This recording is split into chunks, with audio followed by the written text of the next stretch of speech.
So namaskaram and good morning once again. So let's start with the capital gain chapter. We were discussing cost of acquisition. So a lot of point we have already discussed from cost of acquisition component. So we are on concept number 7 in cost of acquisition: goodwill of a business, trademark, brand name, right to carry on a business of a profession or self acquired goodwill. तो उनकी सबकी हमें बात करनी है. Imagine करो कि यहाँ पे एक पर्सन है जिनका नाम है बीसी श्रीनिवासा शेट्टी. बीसी श्रीनिवासा शेट्टी ये एक पर्सन है, बहुत ही इंटेलिजेंट पर्सन है. एंड मान लेते इन्होंने कोई एक प्रॉपर्टी सेल की है. Let's assume house property sale की है. इसका कॉस्ट ऑफ एक्विजिशन था, कॉस्ट ऑफ एक्विजिशन 10 लाख. इसका सेलिंग प्राइस था 100 lakh. Ignoring that index formula and all, approximately आपके हिसाब से कितना गेन आता है?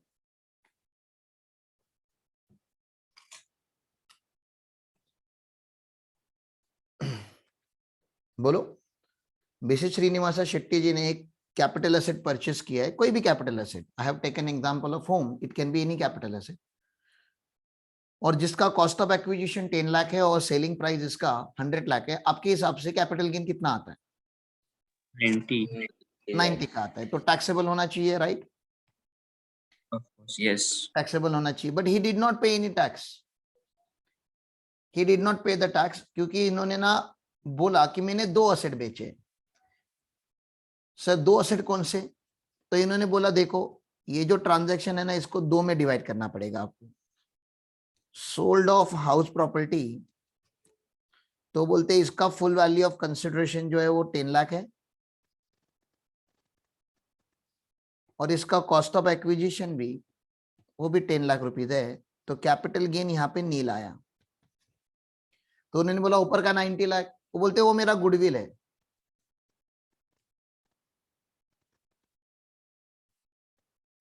गुडविल उन्होंने बेचा है जिसका full value of consideration 90 lakh है. कॉस्ट ऑफ एक्विजिशन मुझे नहीं पता, तो कैपिटल गेन निकाल नहीं पा रहा हूं मैं. अब मुझे बताओ मुंबई में जहां पे शाहरुख खान का घर है उस घर का नाम क्या है? किसी को पता है? मन्नत. मन्नत. Very good. ठीक है ना. वैसे ठाकरे जी का घर का नाम है मातोश्री. ऐसे अलग अलग घरों के नाम होते हैं और वो घर फेमस इसलिए होते हैं क्योंकि वहां पे कोई पर्सन रहता है. तो आप अग्री करते हो ना कि घर को भी एक पर्सन अगर यहाँ पे स्टे करता है तो इस घर को उसका गुडविल लग जाता है. पॉसिबल है? हाँ. साउथ में रजनीकांत जी जहां पे रहते रहेंगे उनका घर बहुत फेमस होगा. अमिताभ बच्चन जी का घर फेमस है, सचिन तेंदुलकर का घर फेमस है. ऐसे ही नहीं, बिजनेसमैन का भी घर फेमस होता है. एंटालिया हाउस जो अंबानी का घर है वो फेमस है. तो बड़े बड़े घर फेमस होते हैं क्योंकि वहां पे अमीर लोग रहते हैं. तो घर का भी गुडविल हो सकता है, मतलब इंसान का गुडविल घर को भी अटैच हो सकता है. अच्छा, तो क्या आप सचिन तेंदुलकर की गुडविल का कॉस्ट ऑफ एक्विजिशन निकाल सकते हो क्या? क्योंकि उन्होंने जो उनका गुडविल बनाया हुआ है, the name fame whatever he has is a self generated. Self generated का ये मतलब नहीं होता कि फ्री में आता है. ऐसे नहीं होता. कोई भी चीज लाइफ में फ्री में नहीं आती. शाहरुख खान आज शाहरुख खान है क्योंकि he has gone through so many struggles, he has put lot of efforts, he has come out of lot of failures. तो वो सब मिला के उनका आज नाम होता है. तो every person has some kind of story. तो it can not be free. आप ये नहीं बोल सकते हो कि सेल्फ जनरेटेड असेट का वैल्यू नील होता है. नहीं, नील नहीं होता बाबा. उसका भी कुछ ना कुछ कॉस्ट होता है, लेकिन वो असर्टेनेबल नहीं है. उसमें उसका स्कूल का कॉस्ट कंसिडर करना पड़ेगा, कॉलेजेस का कंसिडर करना पड़ेगा, ट्रेनिंग का करना पड़ेगा, फेलियर का करना पड़ेगा, मार्केटिंग का करना पड़ेगा. आज वोडाफोन का गुडविल है क्या? वोडाफोन का गुडविल है आज? Does it have goodwill in the market? Vodafone एक कंपनी है, नॉर्मल टेलीकॉम कंपनी है. Does it have goodwill? हाँ है. क्यों सर वोडाफोन का मार्केट में नाम क्यों? अरे करोड़ों रुपए का खर्चा करते हैं एडवर्टाइजमेंट के ऊपर, करोड़ ऑफ रुपीज का बजट है गुडविल मेंटेन करने के लिए। हाँ, सर्विसेज प्रोवाइड करनी पड़ती है, कस्टमर केयर रखना पड़ता है, ह्यूज एक्सपेंडिचर्स इनकर करना पड़ता है जब गुडविल बनाना पड़ता है। तो एनी कमर्शियल ऑर्गेनाइजेशन और any person can have a self generated goodwill, लेकिन उसका कॉस्ट असर्टेनेबल नहीं होता। तो जब उसका कॉस्ट असर्टेनेबल नहीं होता तो कैपिटल गेन कंप्यूट नहीं हो पाता, और जब कैपिटल गेन कंप्यूट नहीं होता तो कैपिटल गेन टैक्स तो लग ही नहीं पाएगा। तो डिपार्टमेंट में बोला एक काम करते हैं, सेलिंग प्राइस को टैक्स करते हैं। सुप्रीम कोर्ट ने बोला नहीं, तुम सेलिंग प्राइस को नहीं टैक्स कर सकते, तुम्हें कॉस्ट माइनस करना ही पड़ेगा, और कैपिटल गेन ही टैक्स हो सकता है, सेलिंग प्राइस टैक्स नहीं हो सकता। दो it is an intangible asset, intangible asset can become a capital asset, उसका कोई प्रॉब्लम नहीं है। कैपिटल एसेट है कि नहीं है वो उसमें कोई डिस्प्यूट नहीं है।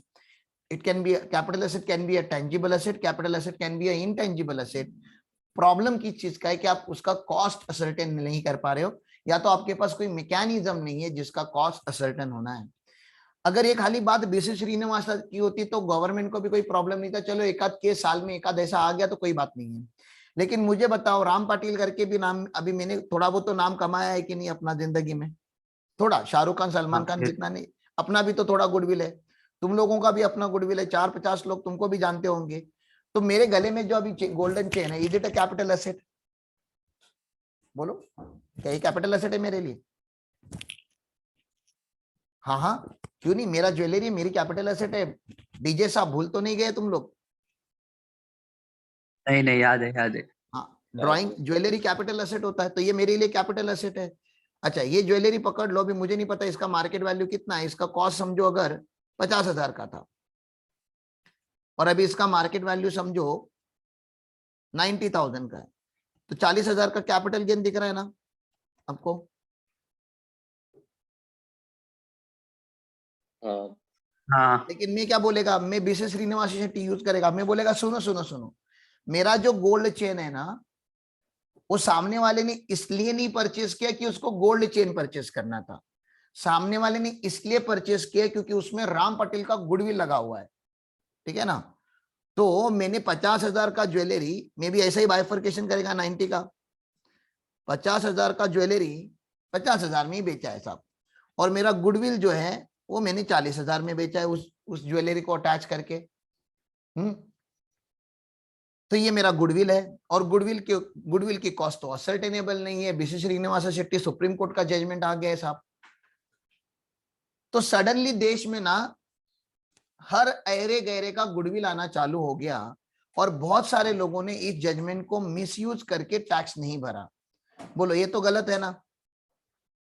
सचिन तेंदुलकर का गुडविल ठीक है, शाहरुख खान का ठीक है, अरे ऐसे कैसे किसका भी गुडविल वैसे तो दिखाने, और कोई जस्टिफ इसका कोई बेस नहीं होता ना, किसी का गुडविल है या किसी का गुडविल नहीं है, नोबडी कैन प्रूव, ठीक है ना? आपका कितना सेल्फ जनरेटेड गुडविल है, you can not prove, you can not have documents for it.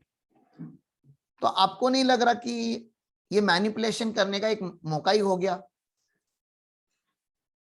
बोलो, अरे टैक्स नहीं भरने का एक मौका दिख रहा है ना आपको, क्योंकि इसने तो जीरो टैक्स भरा था, फिर मैंने भी यहाँ पे जीरो टैक्स भर दिया, सब लोग बोलने लगे कि हमारा भी गुडविल है, हमारा भी गुडविल है, ऊपर का जो भी प्राइस आता था बोलते थे वो गुडविल का है। तो ये ऐसा देश में होने लगा, गवर्नमेंट फ्रस्ट्रेट हो गया और गवर्नमेंट ने लॉ अमेंड किया। अभी भी कोई भी सेल्फ जनरेटेड अगर गुडविल या इंटेंजिबल एसेट्स की बात करता है तो उसका कॉस्ट नील लेंगे। क्या लेंगे? नील है ही नहीं नील, लेकिन डीम्ड टू बी नील। मुझे बताओ, deemed to be nil, government के पास तो ये पावर है कि नहीं? हाँ है। ये पावर बना के गवर्नमेंट ने बोला कि ये असेट नील लेंगे। लेकिन वही आपने अमालगमेशन में पढ़ा हुआ है, अमालगमेशन में आप गुडविल परचेस करते हो कि नहीं? गुडविल परचेस्ड, हाँ, बैलेंस शीट परचेस या ट्रेडमार्क परचेस या टेक्निकल नो हाउ परचेस, अगर आपने कोई भी इंटेंजिबल पैसा देके परचेस किया होगा तो आपके पास कॉस्ट अवेलेबल है, तो उसका थोड़ी ना क्या नील लेंगे। जब आपने अग्रीमेंट करके परचेस किया होगा तो उन्होंने वही बोला कि भैया सेल्फ जनरेटेड होगा तो नील लेना, अक्वायर्ड होगा तो एक्चुअल कॉस्ट लेना। अब प्रॉब्लम समझो यहाँ पे क्या है, जब इन्होंने अमेंड किया ना तो यहाँ पे इन्होंने बिजनेस वर्ड डाल दिया, goodwill of a business, goodwill of a business उन्होंने वर्ड डाल दिया भैया। मुझे बताओ, मेरी अभी जो सीए फर्म है, 6 साल हो गया हमारी सीए फर्म को, 6 ईयर का स्ट्रगल करके कुछ ना कुछ तो सीए फर्म में हमने जनरेट किया ही है। रेवेन्यू जनरेट किया है, क्लाइंट जनरेट किया है, सिस्टम जनरेट किया है, आर्टिकल जनरेट किया है। 6 साल का स्ट्रगल है, 6 साल का एक्सपीरियंस है। और अभी तुम सीए में बन जाओगे। हमारी दोनों फर्म है, सीए में दोनों फर्म है हमारी, और थोड़ी दिन में सीएस फर्म भी हो जाएगी, लॉ फर्म भी है हमारी। तो सीए में जो हमारी फर्म है, तुम लोग अभी नेक्स्ट ईयर पकड़ लो, नेक्स्ट कैलेंडर ईयर में तुम लोग सब सीए में रहोगे, ऐसे मान लो। और तुम लोगों को तुम्हारा नया फर्म चालू करना है, और तुमको पता है 6-7 साल 8 साल का स्ट्रगल जब तक करते रहेंगे तब तक तो कुछ कमा नहीं पाएंगे। और मैंने क्या सोच लिया कि मेरे को तो गुरुकुल चलाना है, एलिट गुरुकुल चलाना है। तो मुझे सीए फर्म में ज्यादा इतना इंटरेस्ट नहीं रहा, समझो। ऐसे 2-4 साल के बाद जब आप मार्केट में आते हो, आपको सीए फर्म चलानी है, मुझे गुरुकुल चलाना है। और मेरी सीए फर्म ने ऑलरेडी एक मार्केट में एस्टैब्लिशमेंट करके रखा है, 500 क्लाइंट है समझो हमारे बाय दैट टाइम। हाँ, अच्छा खासा बिजनेस मॉडल सेटअप हो गया, एक नाम सेटअप हुआ है। तो आपको नहीं लग रहा आप मेरी फर्म को परचेस करोगे, टेक ओवर करोगे, तो आपके लिए बेनिफिट होगा?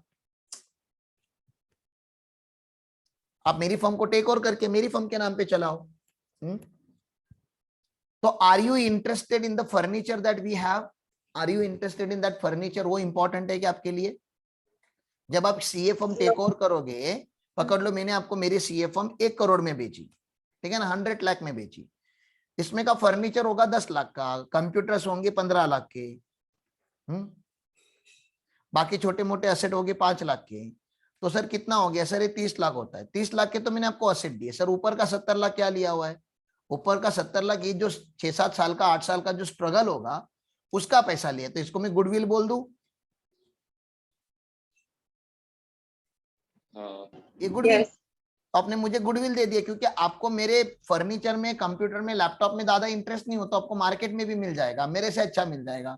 लेकिन एक फर्म का नाम, एक फर्म का सेटअप, एक फर्म के क्लाइंट्स, वो आपको मार्केट में नहीं मिलेंगे, या मिलने के लिए टाइम लगेगा।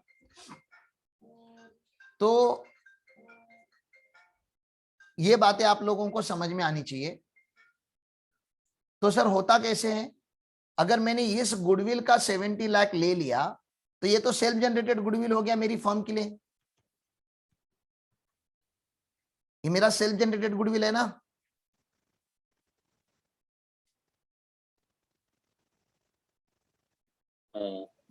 तो इसका full value of consideration 70 lakh ले लिया, तो इसका कॉस्ट ऑफ एक्विजिशन क्या लूं? सेल्फ जनरेटेड है, कॉस्ट ऑफ एक्विजिशन क्या लूं? जल्दी बोलो। नील आपको लग रहा है, लेकिन यहाँ पे नॉट असर्टेनेबल लिखना पड़ता है, क्योंकि आप बोलोगे सर ऐसे कैसे, अभी तो आपने पढ़ाया सेल्फ जनरेटेड का नील लेने का। मैंने बोला भाई ये बिजनेस की बात की मैंने, इधर स्लैश प्रोफेशन नहीं है। समझ रहे हो कैसे लूपहोल निकाला जाता है लॉ का? यूजुअली 2 वर्ड होनी चाहिए था ना, बिजनेस और प्रोफेशन होना चाहिए था, या दोनों भी नहीं होते तभी भी चलता। या तो बिजनेस नहीं होना चाहिए था, या तो बिजनेस और प्रोफेशन होना चाहिए था। इन्होंने बिजनेस डाल के गलती की। इन्होंने जब लॉ अमेंड किया बीसी श्रीनिवासा को ओवरराइड करने के लिए, तो उन्होंने एक एक्स्ट्रा वर्ड डाल दिया जिसकी जरूरत नहीं थी लॉ में, और उसकी वजह से ये क्लॉज स्पेसिफिक क्लॉज हो गया, बिजनेस स्पेसिफिक क्लॉज हो गया। और मैंने जो आपको एग्जांपल दिया सीए फर्म का, ये प्रोफेशनल हो गया। और यहाँ पे जो है लूप होल दिख रहा है, अभी आपको लॉ में दिख रहा है कि नहीं लूप होल? मुझे बताओ पहले तो। अरे आप भी कल सीए में बनोगे, अपनी फर्म बेचोगे, सेल्फ जनरेटेड गुडविल होगा, टैक्स नहीं लगेगा आपको। ये देखो यहाँ पे लिखा भी है मैंने, cost of acquisition of self generated goodwill of a profession is not ascertainable. किसके बेसिस पे है?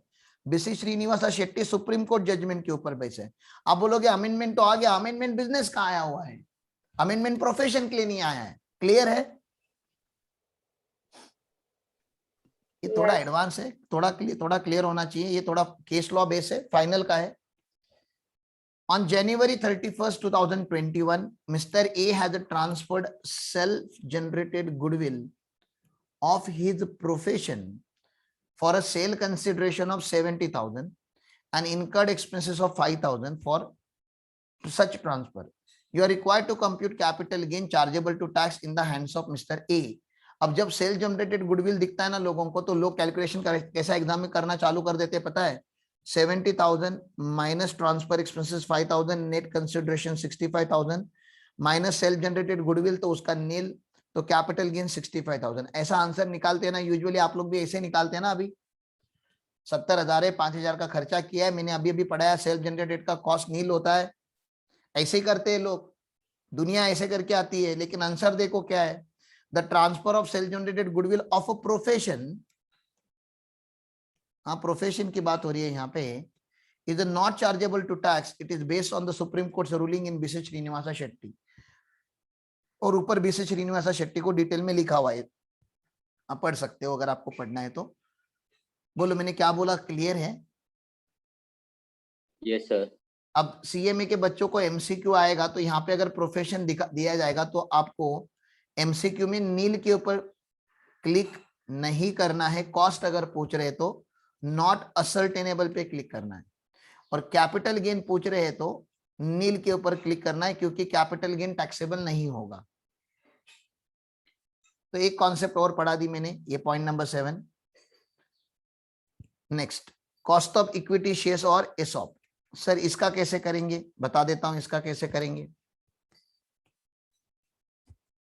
मैंने आपको जब कैपिटल अपना ये पढ़ाया था, सैलरी चैप्टर पढ़ाया था, उसमें परक्यूजिट में एसॉप मैंने आपको पढ़ाया हुआ है, do you remember? Employ stock हाँ। Option plan. तो मैंने आपको गोदरेज का कुछ तो एग्जांपल दिया होगा, या कुछ ऐसे कंपनी का दिया होगा जिसका फेयर मार्केट वैल्यू 500 रुपीज है आज के तारीख में, लेकिन उन्होंने एसॉप दिया अपने एम्प्लॉयज को कि भैया आप 200 में ले सकते हो। तो ये जो 300 रुपीज वो पर एम्प्लॉय उन्होंने नहीं चार्ज किया, इसको ही हम क्या बोलते हैं वहां पे, टैक्सेबल वैल्यू ऑफ परक्यूजिट। 300 रुपए को टैक्स किया हमने, 500 की चीज अगर आपको 200 में मिल रही है तो आपको 300 रुपए पे टैक्स भरना पड़ेगा। सैलरी एम्प्लॉयर आपको बेनिफिट दे रहा है, लेकिन ये नोशनल गेन होता है ना, ये एक्चुअल में तो हुआ नहीं, उसके अकाउंट में पैसे तो आए नहीं। नोशनल गेन के ऊपर आपने टैक्स लिया हुआ है। अरे अग्री कर रहे हो कि नहीं बाबा? हाँ। नोशनल गेन के ऊपर टैक्स कर रहे हो। तो मैं क्या पूछ रहा हूं आपको, आगे जाके इस बंदे ने, ठीक है ना, आगे जाके पकड़ लो, इस बंदे ने ये जो शेयर्स इसने परचेस किए हैं, अगर आगे जाके इसने सेल किए, ट्रांसफर किए फॉर ₹600, तो फुल वैल्यू ऑफ कंसिडरेशन 600 आ जाएगा। इसने एक्चुअल में कितने में परचेस किए थे? अरे ये शेयर एक्चुअल में कितने में परचेस किया था? 200 में। 200 में परचेस किया था। तो इसका कैपिटल गेन अगर आप 400 निकालोगे तो तुमको डबल टैक्सेशन दिख रहा है क्या? हाँ हाँ। देखो तुम्हारे आंखों से दिख रहा है क्या डबल टैक्सेशन? यहाँ पे 400 रुपया टैक्सेबल हुआ है, सैलरी में 300 रुपया टैक्सेबल हुआ है। अब कैश फ्लो टेक्निक से निकालने का ट्राई करते हैं। मुझे बताओ टोटल इसका कैश इनफ्लो कितना हुआ था अभी तक? इस पूरे ट्रांजैक्शन में 600 रुपए में उसने बेचा है ना, तो कैश इनफ्लो कितना हुआ? 600 हुआ। माइनस कैश आउटफ्लो कितना हुआ है? एक्चुअल में कैश आउटफ्लो, इसने ओरिजिनली ये शेयर 200 रुपए में लिए थे, तो 200 का आउटफ्लो हुआ है। मतलब इसके पास नेट कैश कितना बचा? एक्चुअल में 400। ओनली 400। लेकिन बेचारे ने 700 रुपए पे तो टैक्स भर दिया इस कैलकुलेशन से।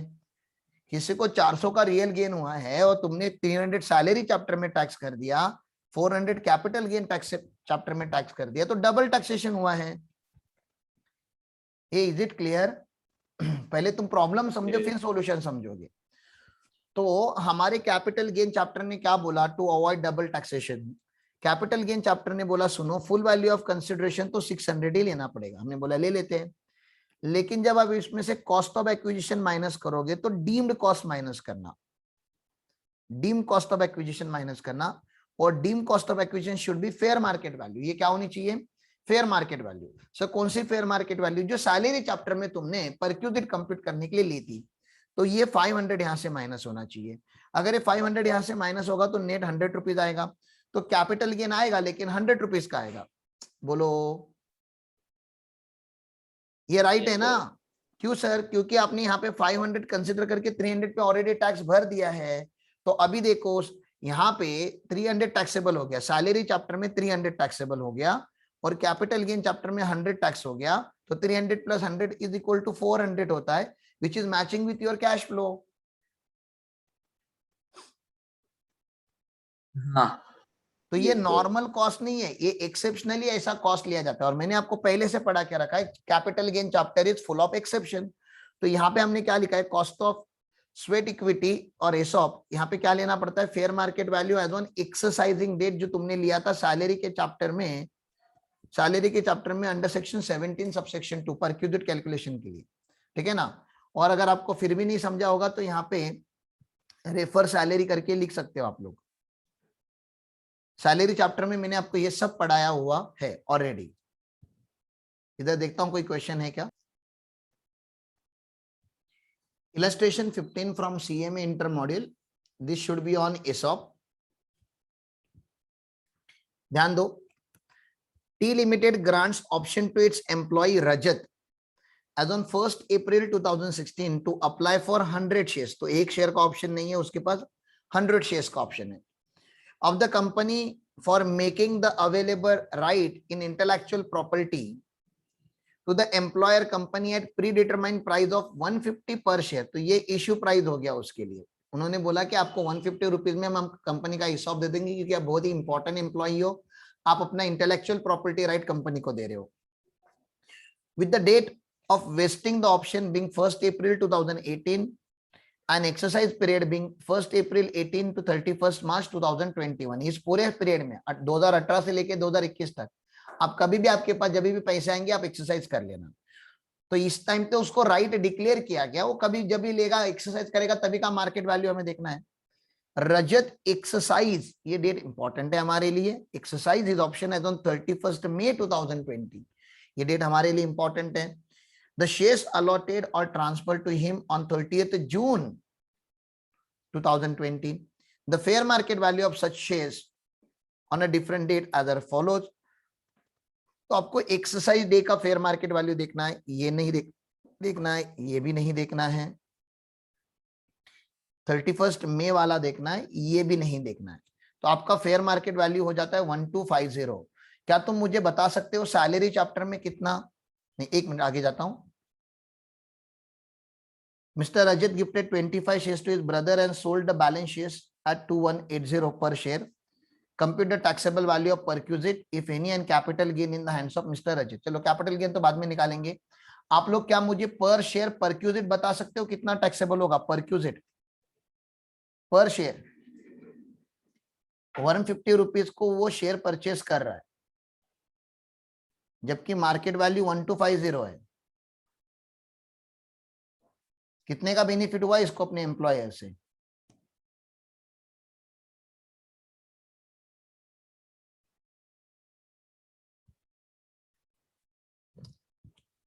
अरे 1250 का मार्केट वैल्यू है, आपको 150 में मिल रहा है, तो फायदा कितना हुआ, 1100। एंड इनटू 100 शेयर्स, 100 शेयर्स आपने एक्सरसाइज किए तो कितना होता है, परक्यूजिट वैल्यू कितना आ रहा है, 1,10,000। 1,10,000 परक्यूजिट वैल्यू आ रहा है, ठीक है ना। अब मुझे बताओ कैपिटल गेन में गिफ्ट टैक्सेबल होता है क्या, गिफ्ट कैपिटल गेन चैप्टर में गिफ्ट टैक्सेबल होता है क्या, नहीं। गिफ्ट कहां पे वो कवर किया गया है, सेक्शन 47 में कवर किया गया, गिफ्ट टैक्सेबल नहीं होगा। लेकिन जो बाकी 75 शेयर्स बेचे हैं वो टैक्सेबल हो जाएंगे ना। Yes sir. मुझे बताओ सेलिंग प्राइस तो यहाँ पे दिया है 2180 75 का, तो वो 75 शेयर्स का पर शेयर कॉस्ट क्या लू, 150 लेना है, कॉस्ट 150 लेना है कि 1250 लेना पड़ेगा, अभी आप बता दो ना, कॉस्ट क्या लू, 1250 लेना पड़ेगा, नहीं तो डबल टैक्सेशन हो जाएगा ना बेटा, हाँ डबल टैक्सेशन हो जाएगा, ठीक है। तो इन्होंने यहाँ पे 1221 क्या लिया, ये 2180 वो सेलिंग प्राइस लिया और ये 1250 लिया, ये कॉन्सेप्ट बहुत ही इंपॉर्टेंट है। अब एक सेक्शन मैंने आपको नहीं पढ़ाया 50 CA, जहां पे अनलिस्टेड कंपनी के शेयर्स के बारे में कुछ स्पेशल प्रोविजन है, उस स्पेशल प्रोविजन की वजह से यहाँ पे 100 शेयर्स लिया हुआ है हमने। Even if gift of the shares received through ESOP shall be considered as a transfer, वो हमने अभी तक किया ही नहीं है, वो सेक्शन में जब जाएंगे 50 सीए तब वहां पे बात करूंगा अनलिस्टेड कंपनी के शेयर्स का क्या होता है। तो उन्होंने बोला है कि सर देखो यहाँ पे टैक्स तो आपको 100 शेयर्स पे ही निकालना पड़ेगा, इन्होंने यहाँ पे 100 शेयर्स पे निकाला हुआ है, वो ईसॉप का और इसका स्पेशल पॉइंट है अनलिस्टेड शेयर्स का। यहाँ पे उन्होंने कुछ लिखा भी होगा।